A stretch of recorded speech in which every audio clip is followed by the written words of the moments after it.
Hello everyone, welcome back to our research philosophy lecture. Well, in the first half of the lecture, we have talked through a few key concepts on the research philosophy, which are ontology, epistemology, methodology and methods. Remember the tree trunk? Ontology as the core, about what the reality is or what the world is. Epistemology, how do we know what we know, and the study of knowledge. Methodology, the overarching strategy, and methods, the actual technique that we are using when we conduct research. Okay, and in the second part of today's lecture, we are going to look at a few famous philosophies. Okay. The very first well-known philosophy, is called Positivism. Okay, Positivism. Positive is the earliest philosophical tradition in the research philosophy field. And Positivism, okay, right. So earlier in our first part of the lecture, I mentioned that each philosophy has its own ontology and epistemology. And here it also applies to positivism. Positivism as a philosophy, and well, I'm not sure whether you still remember, in our first part of the lecture, we have talked about objectivism and subjectivism. Okay, and positivism is more about the objectivism side, which they believe that there is a single reality of one thing, and the researcher itself, himself or herself, does not influence the reality itself. Okay, so it means that no matter who is observing this reality, it shouldn't make any difference. So no matter it is me who observe a reality or it is you who observe a reality, our answers should be the same. Okay, so the researcher does not influence the outcome. And also, language does not influence the outcome. No matter which language that we use, it shouldn't affect the outcome or the reality that we are observing. The language is simply, here as I put there in the slides, language is simply a vehicle for describing the facts. So the facts are there, no matter which language that we use or no matter who is describing these facts should always be the same. So that's basically what, the features of the positivism or positivism philosophy, or people who believe in this philosophy are called positivists.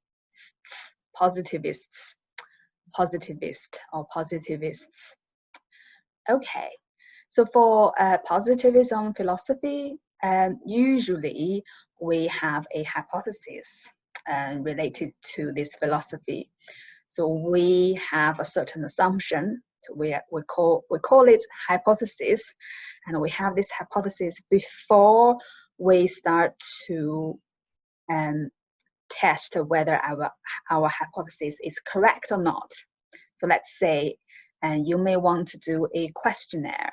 Before you start to do your questionnaire, you already have a certain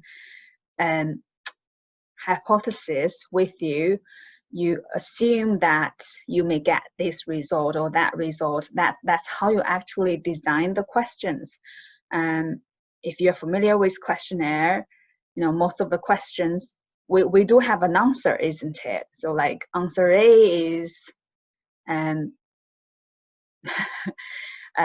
well, let me give you an example. And so we could have a question in a questionnaire saying, like, from 1 to 5, how much would you rate the level of happiness, for example, the level of how happy do you think you are or what do you think happiness means, you give a couple of answers before you send out the questionnaire. These answers are the assumptions that you think your participants would be one of them, isn't it? So that's the pre-assumed facts that you think they would have. Compare with if you're having an interview for the same question, and if you ask somebody what happiness means to you, and you have it open, and they could tell you anything that they feel what happiness means, without having to follow the, let's say, 4 options that you give them. You don't give them any options. You ask them openly on what they mean by happiness. Okay, that's an example of, this positivism, and another a philosophy that we are going to talk about it next. Okay. And for positive philosophy, the reasoning approach that we usually follow is called deductive. I think you should have already studied these 2 concepts between deductive reasoning and inductive reasoning. Okay, deductive and inductive. If you forgot about it, you can refer back to your previous lectures on deductive, and I think it should be on your research design lecture. Deductive and inductive, and the methodology usually associated with the positivism philosophy is the quantitative methodology. Okay, right. As I said earlier, each philosophy would have their own ontology and epistemology. So for positivism, the ontology or the ontological assumption is that there is the reality or facts there that you can observe, and usually there's probably a single fact or a single reality on one thing, and no matter who is studying it, we should have, no difference between the result that we can find about this fact or about this reality. And when we are studying, for example, an organization, the organization should be the same as the way how we study an physical object. Okay, so the way how we study an organization should be the same as the way we study a physical object. So that's the ontological assumption for positivism philosophy. And for epistemological assumption for this positivism philosophy is that, so again, let me remind you what epistemology is. So epistemology is about how we know what we know, and it is also about the theory of knowledge. So the theory of knowledge here is, so that knowledge is observed from the facts. Here we have a single quotation mark there on the slide, the facts, because the facts here does not refer to the same fact. Well, when we refer it into a interpretivism philosophy. So here is knowledge is generated from the facts observed from by using tools like experiment or tools like, for example, questionnaire. No matter which tools that you use, facts are observable, and there should be these fixed facts. Okay, if we have the same conditions, under the same conditions. Okay, and the researcher, the role of the researcher, they are entirely independent from the knowledge. So which means that no matter who the researcher is, we should always generate the same knowledge if we go through the same process. Okay. So hopefully you get some idea of what the ontological assumption and the epistemological assumption of the positivism philosophy. And if you want to know more about it, you're warmly suggested to read one of the textbooks if you don't have enough access to all the textbooks, but at least one of the core textbooks on the research philosophy chapters. And you can look at the reading list to find out which chapters are on the research philosophy, to have a better understanding about these philosophies. Okay, so after the earliest philosophy, which is called positivism, we do later have developed some anti-positivism philosophies.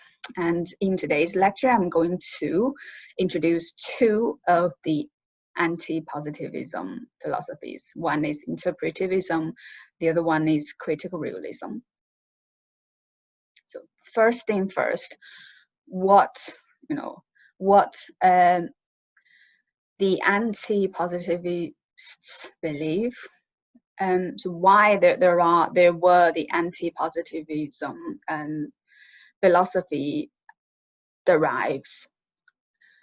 So as you can tell, the positive philosophy is very much like science-like, or a machine kind of like. They do not regard human as a complicated being, and they do not separate the difference between different contexts. And like here says, knowledge cannot be separated from human mind or human body. So it's probably not realistic to think the study on human would be the same to study an object. So these are some debates early when the anti-positivism philosophies started to came to the world. Okay, so one of the famous anti-positivism philosophy is called Interpretivism. This is almost the opposite of positivism. So if positivism is towards one end, and interpretivism moves towards the other end. So positivism is very, very objective, and interpretivism is quite, I'd say, very subjective. Okay. And as we kind of touched upon it quite briefly in the first part of the lecture about the two extremes. Okay, so here interpretivism, which has its ontology as a subjectivism, and epistemology is also subjectivism. So they believe in multiple realities, multiple meanings, and multiple interpretations. So on the same thing, an interpretivist would believe that there are multiple meanings under different context. Okay, there are multiple interpretations if we have different researchers studying on it. And so there are a lot of distortions through the lenses of different contexts. Okay. And there's no such thing called absolute independent researcher or absolutely independent kind of a value neutral position. So everything can be distorted by using different interpreters, or when we study different people, they may have different understanding. Their understandings are subjective based on their own background, for example. Okay, I hope you get some idea of what positivism, interpretivism philosophy is. Again, for this philosophy, interpretivism, it also has its own ontology and epistemology. So for ontology, which is the study of being, or the study of reality, and so here the interpretivist would believe the reality is a social reality. So it's not an absolute reality. So all realities are come through the lenses of the different actions or different situations, different context, or by different people. Okay. Right. And the epistemology, which is the theory of knowledge. So this philosophy, the interpretivism, believes that the knowledge is generated through various concepts and meanings. So there are different knowledge can be different based on different contexts, different cultural background, or different meanings, or the way how a researcher would interpret that. And the researcher themselves could translate or interpret a same reality, but by different meanings or different language, or based on their own background. Okay. Right. Another kind of popular philosophy that I want to introduce is called critical realism. So if you read some of the core textbooks on research philosophy, which has mentioned on the critical realism or realism, you would notice that there are two types of realism. One is called direct realism, or if we say realism by itself, it usually refers to direct realism. And the other type is called critical realism. So for direct realism, that's very, very similar to positivism. The difference between positivism and direct realism is that the positivism usually studies on what, for example, what the relationship of two things would be, but it doesn't study much on the causal relation, the cause for the what. Whereas the direct realism or realism would study the causal relationship, or the cause, okay, for a what. And whereas the critical realism is another philosophy. Critical realism, if we put it in a simple way, it is somewhere between positivism and interpretivism. Yeah, just now we have talked about these two, the most famous two, positivism and interpretivism. Critical realism is somewhere in the middle. And when I say somewhere in the middle, it's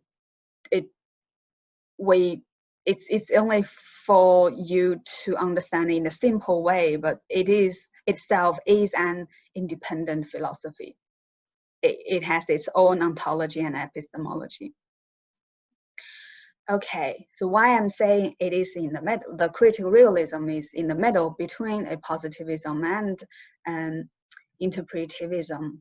And the reason is, so for critical realism, it has certain it shares certain understanding with positivism, which is that there is reality, and the reality can be observed. Okay, so this is the same as positivism. And for the other half, which is close to interpretivism, is that critical realism believe in context. Okay, so there is reality, and reality can be observed, but they also believe in context. So different context would lead to a different result.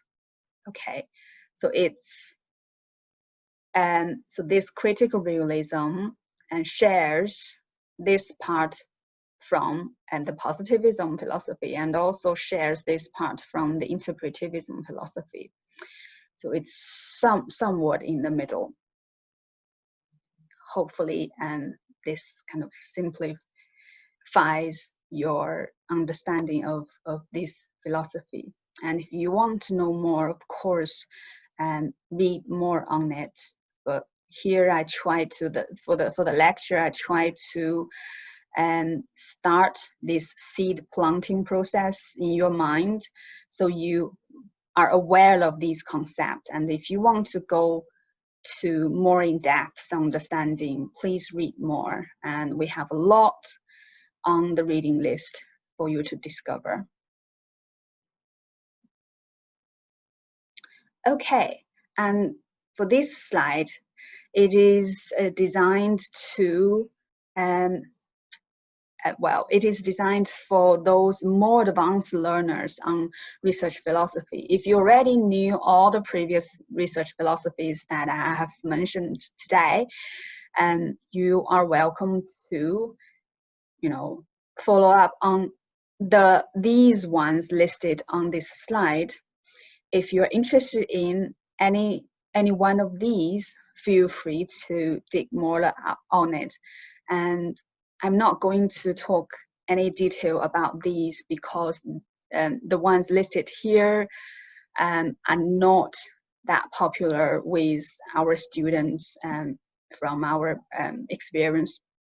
So these, but if you do feel interested on these ones, feel free to check them up at your own time. And you can use them in your dissertation, of course, and also in any future research that you want to do. Okay, a kind of a final message to link with the philosophy with methodology. For each philosophy, they would guide you on which methodology that you can use. Likewise, the positivism, you still remember the tree trunk that we mentioned in the first part of the lecture, the tree trunk. So positivism, if we look at that tree trunk, so the core, the ontology would be the objectivism, ontology, and positivism, epistemology, and quantitative methodology, and whatever method that you use. Let's, for example, the most popular one that students tend to use is questionnaire. Okay, so questionnaire method. Right, so that can be a set of a tree trunk. Okay, and another popular set is to have the subjectivism, ontology, interpretivism, epistemology, qualitative methodology, and interview method. Well, you don't have to go with interview method, but interview tends to be the most popular qualitative method that is used by students. Okay, that's another set. And here, critical realism. Critical realism is usually associated with mixed method methodology. When you are using mixed method methodology, you can evaluate whether your ontological assumption and the epistemological assumption would follow the critical realism philosophy. If that's the case, yeah, you can do this set as well.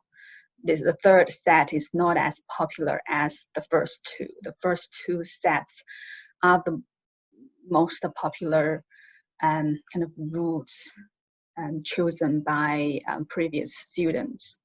But here I just want to show you that the philosophy and methodology are, they are related, and philosophy would guide the methodology. Okay, so the positivism philosophy would guide the quantitative methodology. Interpretivism philosophy would guide qualitative methodology. Critical realism philosophy usually would guide a mixed method methodology. Okay. Right. So that's it of this part. And in the next part, we are going to do 2 exercises that I've designed. I'll see you in the next part.